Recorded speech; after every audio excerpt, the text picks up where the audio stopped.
Paid for everything: college, car, apartment, even her wedding venue.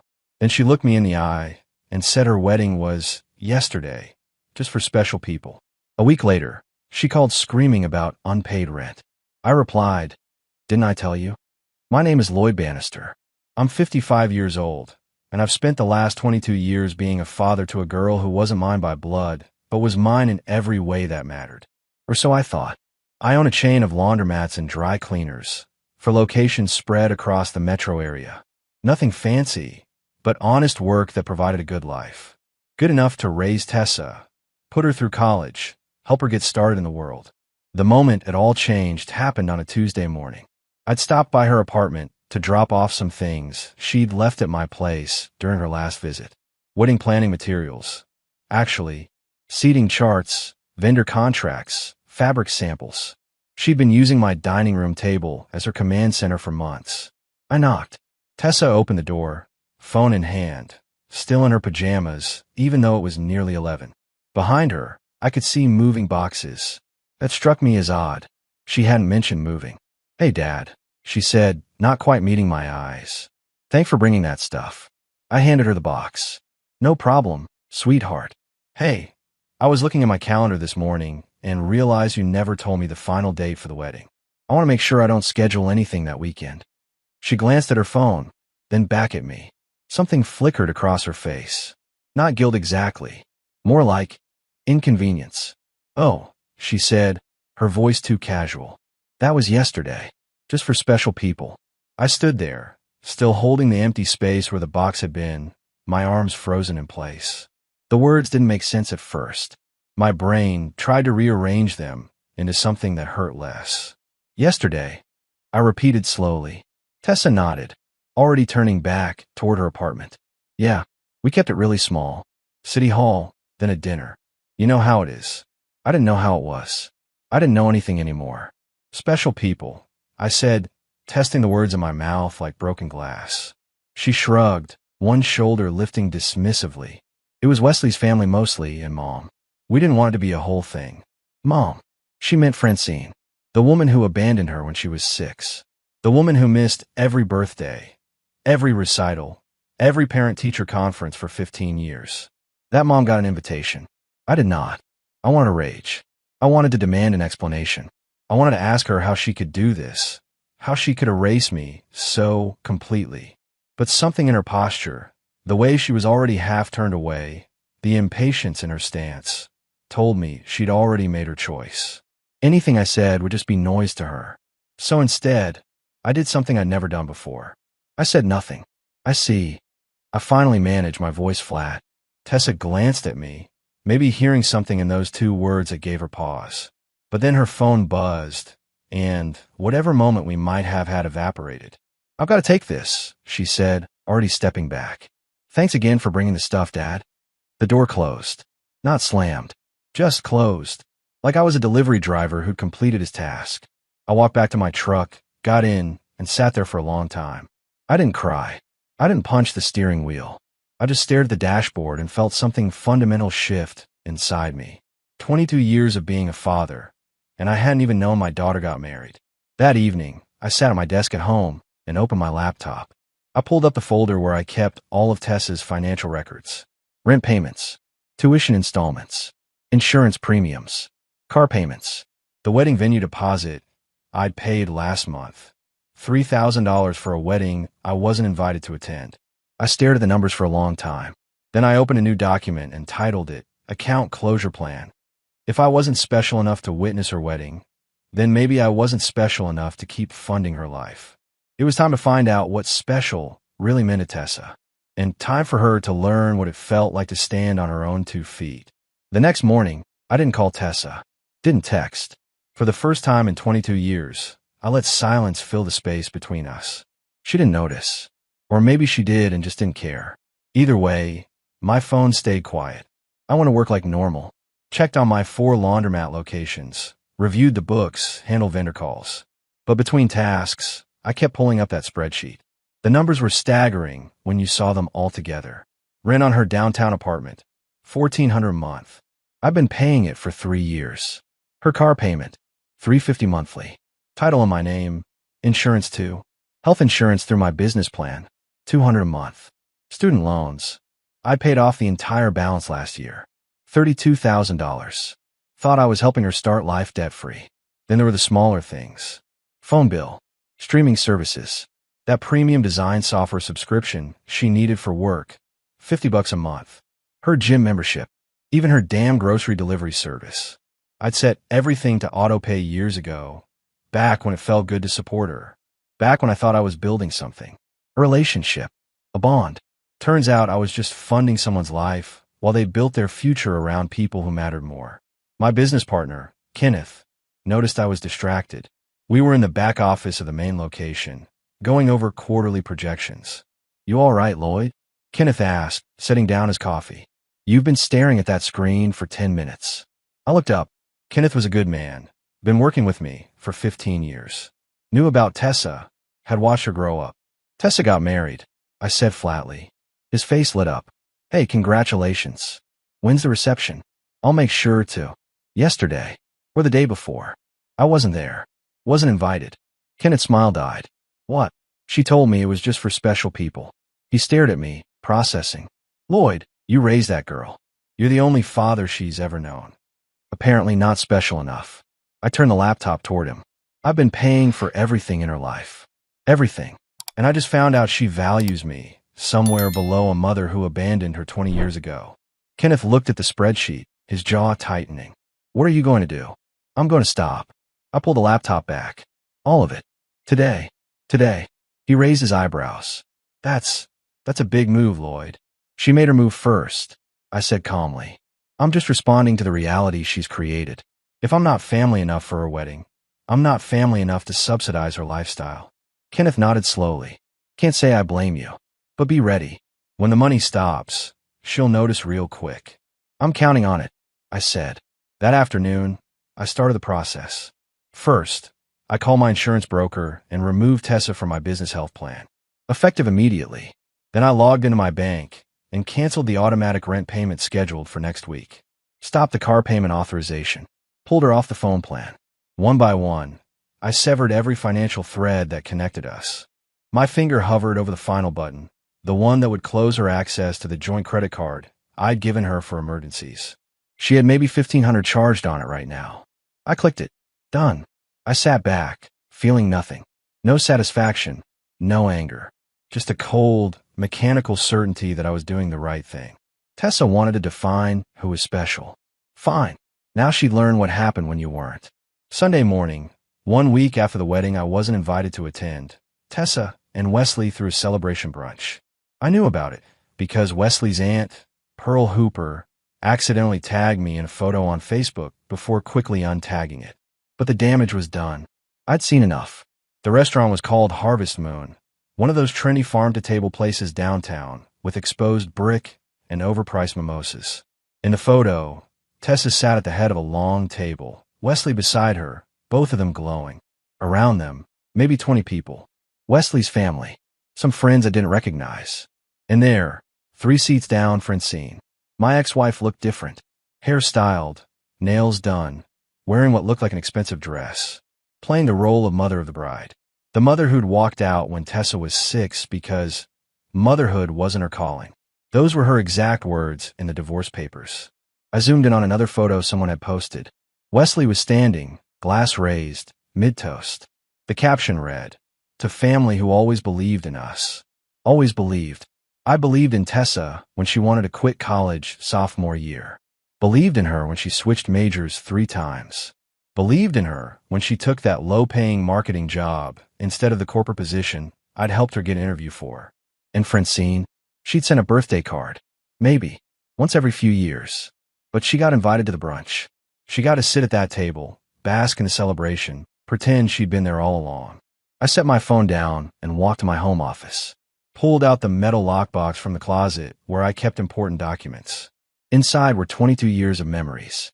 Report cards, recital programs, the adoption papers, photos of Tessa at every age, usually with me, teaching her to ride a bike, at her high school graduation, moving into her first apartment. There was one photo near the bottom. Tessa at 8, gap-toothed smile, holding a construction paper card she'd made. Best dad in the world, written in crayon with hearts all around it. I stared at it for a long time.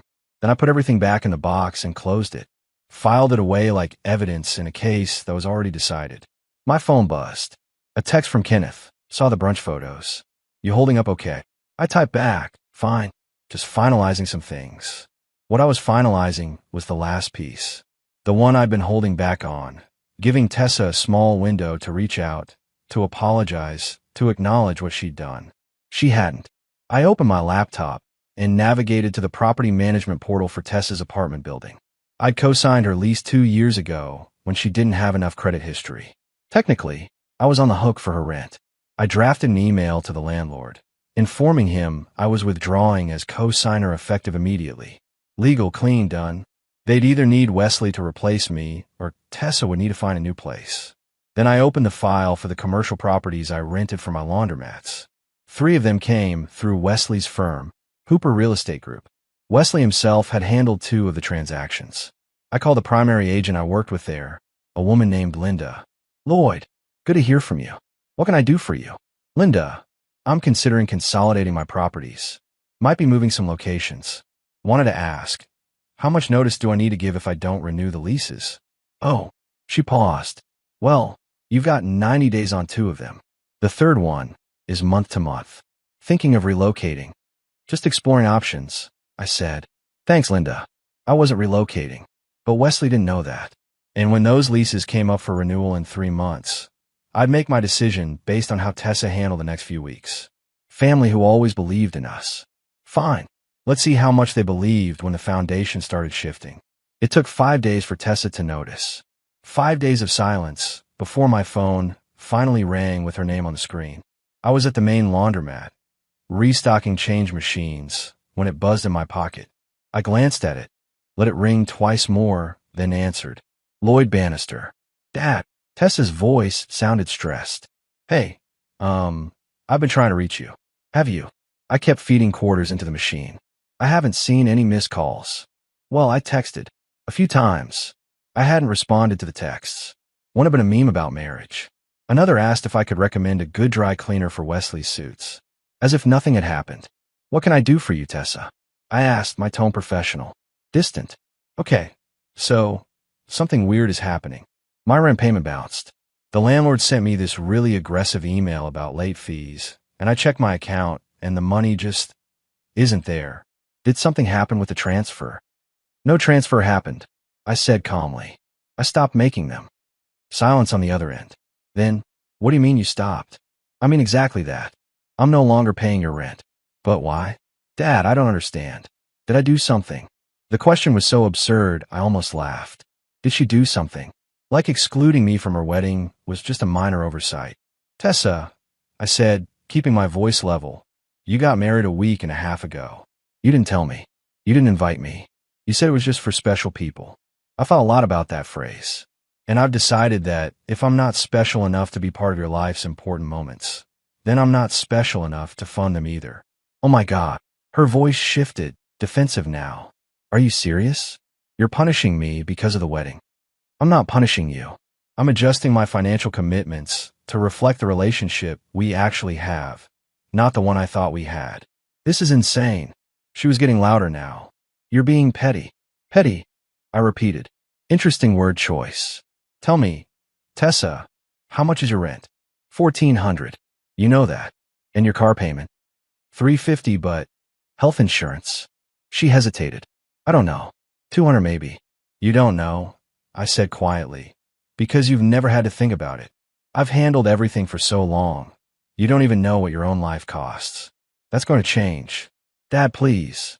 Her voice broke a little, shifting tactics. Wesley and I are stretched thin right now. The wedding cost more than we planned, and he's waiting on a big commission that won't come through for another month. We can't afford rent and everything else right now. That's unfortunate. You'll need to figure it out. Can you just cover it this once? I'll pay you back. That phrase, I'll pay you back. She'd said it 100 times over the years. Never followed through once. No, Tessa, I can't. Can't or won't. Both. I closed the change machine and locked it. You made your choice about whose family. Now I'm making mine. This is unbelievable. You're really going to do this? Over a wedding. This isn't about a wedding, I said, my voice harder now. This is about 22 years of being your father and finding out it didn't mean anything. You erased me. Tessa, you don't get to be surprised when I stop showing up. I heard her breath catch. For a moment, neither of us spoke. Then she said, voice cold, fine. We'll figure it out ourselves. We don't need you. Good, I said. Then this shouldn't be a problem. I hung up before she could respond. 10 days after I stopped the payments, Tessa called again. This time I was having dinner at my favorite diner, the kind of place with vinyl booths and coffee that never stops coming. I saw her name on the screen and almost let it go to voicemail. But curiosity won. Hello, Tessa. I said her name, not sweetheart, not honey, just her name. Dad. Her voice was tight, strained. The rent and the tuition payment are both overdue now. Did you forget to transfer them? There was the exact phrasing for my preview text. I've been waiting for this moment. Didn't I tell you? I said calmly, taking a sip of coffee. Silence. Then, tell me what? That I was stepping back. We had this conversation already. Tessa, I'm no longer covering your expenses. But I thought you were just upset. I thought you'd cool down and... Cool down. I set my cup down carefully. This isn't anger, Tessa. This is clarity. You made it very clear where I stand in your life. I'm responding accordingly. Dad, please. Her voice shifted to something between panic and anger. The landlord is threatening eviction. The university put a hold on my account. I can't even register for next semester's classes. Wesley's commission still hasn't come through. We're drowning here. That sounds difficult, I said evenly. What are you going to do about it? What am I? She stopped, seemed to collect herself. Can you just help us this one time? We'll figure something out going forward. But right now we need... No. What? No, Tessa. I can't help you. Can or won't, she snapped. Both. You have a husband now. You have your mother. You have all those special people who were important enough to witness your wedding. Maybe one of them can help. I heard her breathing, sharp and fast. This is insane. You're willing to let me lose my apartment? Get kicked out of school? Over a wedding? I'm not doing anything to you, I said, my voice hardening. The consequences you're facing are the natural result of your own choices. You chose to exclude me. You chose to pretend I didn't matter. Now you're choosing to face life without my financial support. Those are your choices, not mine. I can't believe you're being this cold. And I couldn't believe you got married without telling me. I guess we're both learning new things about each other. She was quiet for a moment. Then, voice low and bitter, Mom was right about you. She said you'd hold money over my head eventually. That you'd use it to control me. That landed like a punch. Francine had been poisoning the well, even now. Your mother, I said slowly, hasn't contributed a single dollar to your life in 18 years. She has no idea what I've done for you or why. And if you believe her version of events over 2 decades of me actually being there, then we have nothing left to discuss. Fine, Tessa said, voice breaking. Fine. We'll figure it out without you. Don't worry about it. I won't, I said. Then I hung up. I sat there in the diner booth, my coffee going cold, and felt something shift inside me. Not regret, not satisfaction, just a quiet sense of finality. The bridge was burning now, flames licking at the support beams. And I was the one who'd struck the match. Pearl Hooper was not the type of woman who missed details. At 63, she'd spent 4 decades as a paralegal, and observation was her superpower. So when she attended her nephew Wesley's wedding brunch and noticed the careful omissions, the redirected questions, the way Tessa's biological mother preened while telling stories about my daughter's childhood, Pearl's instincts activated. Something was off. That evening, she did what any good paralegal would do. She investigated. Started with social media. Tessa's Facebook was a goldmine of history. Much of it still public, because people always forgot to lock down their digital past. She found an album titled My Hero from 6 years ago. Photos of Tessa with a man Pearl had never seen at the brunch. A man she'd never heard mentioned. Lloyd Bannister. There he was at Tessa's high school graduation, beaming with pride. Moving her into college. Teaching her to drive. Dozens of photos spanning years. Always there. Always present. Pearl kept scrolling. Found a post from 3 years ago. Couldn't have made it through college without Dad's support. Forever grateful for everything he's done. Dad, not Lloyd. Dad. Pearl opened a new tab and searched Lloyd's name. Found his business, Bannister Laundry Services. For locations, solid reputation. Then she found something else. A receipt posted in a community group, thanking Lloyd for his generous donation to a scholarship fund. $15,000, given in Tessa's name. She sat back in her chair, pieces clicking into place. This man had raised Tessa, paid for her education, supported her for years, and he hadn't been at the wedding, hadn't been at the brunch, hadn't been mentioned once. Pearl picked up her phone and called her brother, Wesley's father. "Gerald," Pearl said when he answered. "This is your sister. I need to ask you something about Wesley's wedding. Who exactly paid for it?" Gerald paused. "Well, Wesley and Tessa covered most of it. I think Tessa's mother helped with some costs." "What? Did Lloyd Bannister contribute anything?" "Lloyd who?" "Exactly," Pearl said grimly. "Gerald, I've just spent an hour going through Tessa's social media. Lloyd Bannister raised that girl. He's her adoptive father, paid for her college, her car, her life. And he wasn't invited to the wedding. That can't be right. Wesley said Tessa's father wasn't in the picture. He said wrong. Or Tessa lied to him. Either way, there's a man who gave 2 decades of his life to that girl, and she erased him completely. Wesley needs to know what kind of person he married." Gerald was quiet for a moment. "You're sure about this?" "I'm looking at the evidence right now. Photos, posts, thank you messages. It's all here, Gerald. That girl cut out the man who raised her and replaced him with a woman who abandoned her as a child. And nobody at that brunch had any idea. What do you want me to do?" "Tell Wesley the truth," Pearl said firmly, "before he gets in any deeper. Because if Tessa can do this to the man who raised her, what's she capable of doing to your son?" Wesley Hooper sat across from his father and Aunt Pearl in his parents' living room, a manila folder open on the coffee table between them. Inside were printouts, screenshots, photos, posts spanning years, all featuring Lloyd Bannister and Tessa. "This doesn't make sense," Wesley said, flipping through another page. "Tessa told me her father left when she was young, that her mom raised her mostly alone." Pearl leaned forward, her voice firm. "Wesley, your wife lied to you. Lloyd Bannister adopted Tessa when she was 2 years old. He raised her, paid for everything, her education, her car, her apartment. He even paid the deposit for your wedding venue, $3,000. Wesley's face went pale. "The venue deposit?" "But Tessa said her mother covered that. Francine hasn't contributed a dime to Tessa's life in nearly 20 years, Pearl said, pulling out another printout. "Look at this. A post from Tessa 3 years ago thanking Lloyd for paying off her student loans. $32,000. Wesley, that's who you excluded from your wedding." Wesley stood up abruptly, pacing. "She said it was just going to be intimate. City Hall. Just immediate family. And Lloyd wasn't immediate family." Pearl's voice was sharp. The man who raised her wasn't immediate family, but a woman who abandoned her as a child was. Gerald, Wesley's father, spoke up quietly. "Son, you need to understand what this means. If Tessa can rewrite history this completely, if she can erase the person who gave her everything, what else is she capable of lying about?" Wesley stopped pacing, running his hands through his hair. "I need to talk to her." "Before you do," Pearl said, standing and gathering the papers, "you should know something else. Lloyd owns multiple properties through his business. 3 of them are locations you're currently managing at your firm.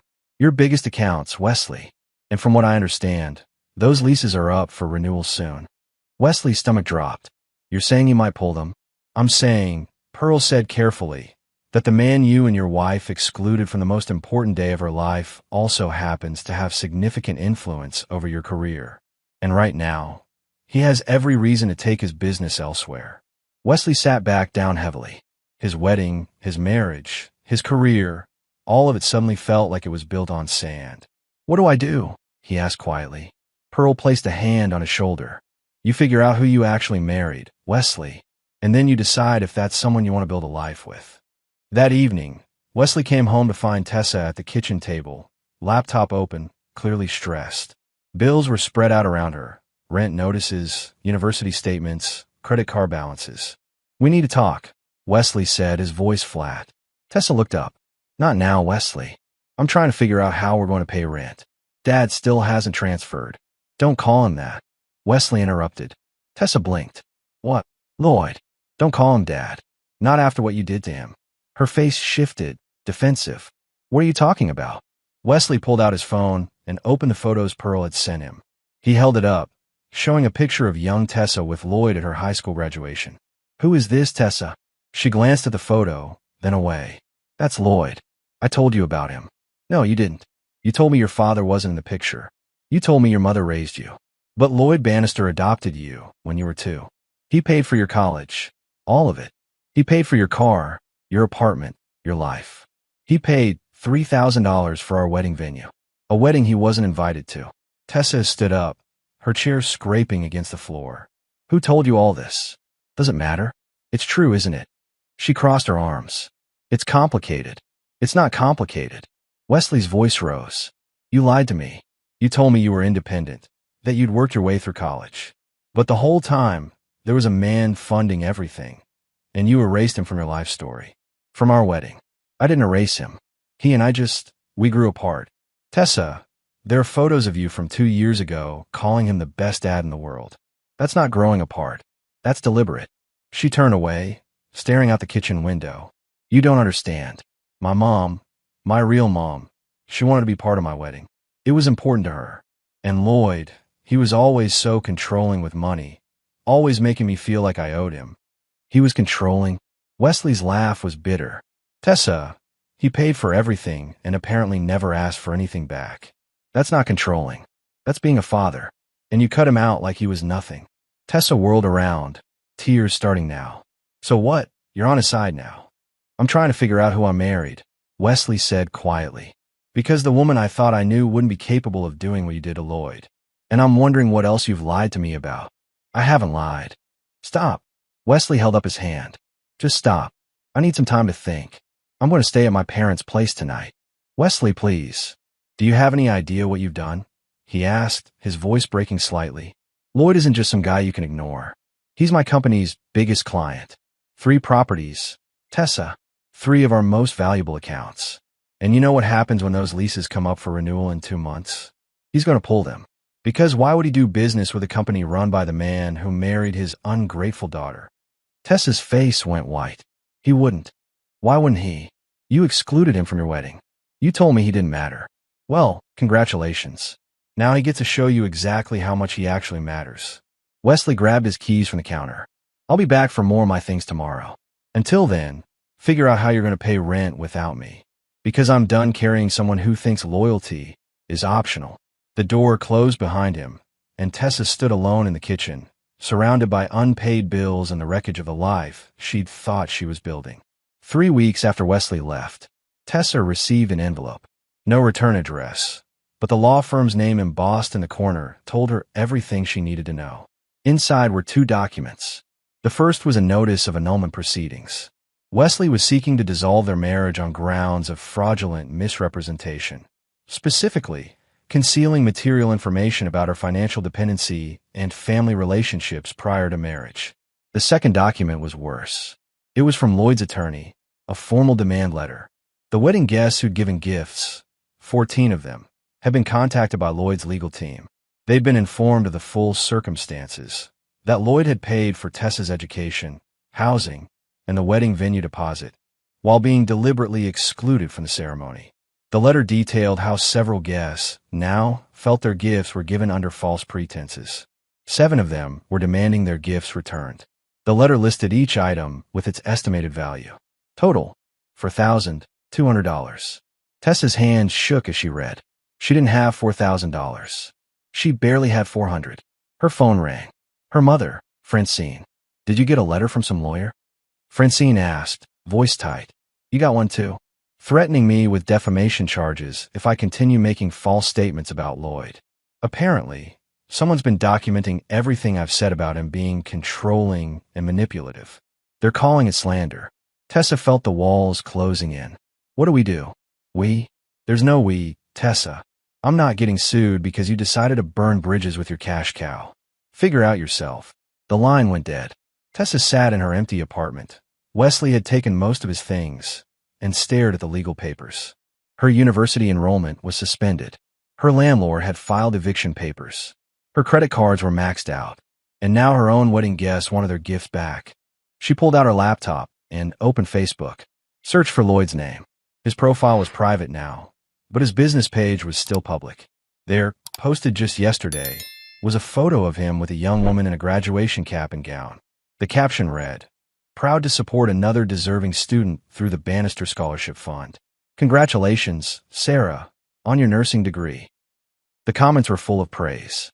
People thanking Lloyd for his generosity, for supporting students who valued education and family. Tessa felt something break inside her. He'd moved on, found a new daughter to support, one who appreciated it. While she sat in an apartment she couldn't afford, surrounded by bills she couldn't pay, watching her life collapse, she opened a new message to Lloyd, typed, "I'm sorry," and stared at it for 10 minutes. Then deleted it. What was the point? Sorry didn't pay rent. Sorry didn't erase what she'd done. She closed the laptop and sat in silence, finally understanding what she'd lost. I stood in the parking lot of my newest laundromat location, watching the contractors finish the exterior signage. This one was across town from where my other properties were, nowhere near Wesley's real estate firm's territory. I'd moved all my business to a different company 4 months ago. Hadn't heard from Wesley since. Kenneth walked up beside me, coffee in hand. "New place is looking good, Lloyd." "Thanks. Should be open by next month." "Heard anything from Tessa?" he asked carefully. I shook my head. "Not in months. Last I heard through the grapevine, she moved back in with Francine, working retail somewhere. And Wesley?" Annulment went through. He remarried last month. Actually, someone from his church. Pearl sent me a photo. He looks happy. Kenneth nodded. Good for him. He deserved better than what Tessa put him through. My phone buzzed. A text from Sarah, the nursing student I've been mentoring through my scholarship fund. "Mr. Bannister, just got my first paycheck. Taking you to lunch to celebrate. No arguments." I smiled. Sarah reminded me of what I thought Tessa was: grateful, hardworking, genuine. Over the past 8 months, I gotten to know her and several other scholarship recipients. None of them were replacements for Tessa, but they gave me something I'd been missing: purpose without pain. "You did the right thing," Kenneth said, reading my expression. "Walking away when you did. Doesn't always feel right," I admitted, "but it was necessary." We walked back to the car. As I drove home, I passed the street where Tessa used to live. Kept driving. Didn't even glance down it. That evening, I opened my home office and looked at the lockbox I filed away months ago. The one with all of Tessa's photos and memories. I thought about throwing it away 100 times. Never could quite do it. Maybe someday I would. Or maybe I'd keep it as a reminder, not of what I lost, but of what I'd learned. That love without respect is just exploitation. That generosity without gratitude becomes entitlement. That being a father means knowing when to hold on and when to let go. I closed the box and put it back in the closet. Then I opened my email and confirmed my attendance at the scholarship fund dinner next month. 20 students this year. 20 kids who understood the value of what they were being given. Life moved forward. And so did I.